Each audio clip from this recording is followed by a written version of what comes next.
আমার মতন কি তোমরাও চচ্চড়ি খেতে ভালোবাসো? তাহলে আজকের রেসিপিটা তোমাদের জন্য। নমস্কার বন্ধুরা, আমি সুমি আসাম থেকে আর তোমাদের সবাইকে স্বাগত করছি আমার চ্যানেল মিস হিচকিতে। আজকে পাশের ঘরের মামি আমাকে দিয়েছে ওনাদের গাছ থেকে পেরে কিছু পুঁই শাক।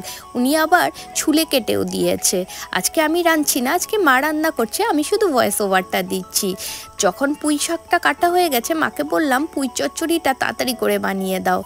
তো মা কী করলো, কড়াইয়ের মধ্যে প্রথমে এক এক করে সর্ষের তেলের মধ্যে আলু, মিষ্টি কুমড়ো, বেগুনকে নুন হলুদ দিয়ে ভালোভাবে ভেজে একটা বাটির মধ্যে উঠিয়ে নিয়েছে। তারপরে আবার ওই কড়াইয়ের মধ্যে খানিক আরেকটু সর্ষের তেল অ্যাড করে ফোড়নে অ্যাড করেছি শুকনো লঙ্কা আর 5 ফোড়ন। ওটার ভালো সেন্ট এসে যাওয়ার পরে পুঁই ডুগাগুলি দিয়ে 2 থেকে 3 মিনিট কষিয়ে নিয়েছে। তারপরে অ্যাড করে দিয়েছে পাতাগুলি আর সঙ্গে দিয়েছে অল্প একটু হলুদ গুঁড়ো, নুন, জিরের গুঁড়ো, আদা বাটা, কাঁচা লঙ্কা বাটা, এই কয়েকটা মশলা দিয়ে ভালোভাবে এটাকে কষিয়ে নিয়েছে 5 থেকে 6 মিনিটের জন্য। যখন ভালোভাবে ডোকাগুলি সিদ্ধ হয়ে গেছে তখন অ্যাড করে দিয়েছে ভেজে রাখা সবজিগুলি আর সামান্য একটু চিনি আর জল। এটা দিয়ে আরও খানিকটা 5 মিনিটের মতন ঢেকে কষিয়ে নিয়েছে। বাস, আমাদের পুঁই চচ্চড়ি একদম রেডি।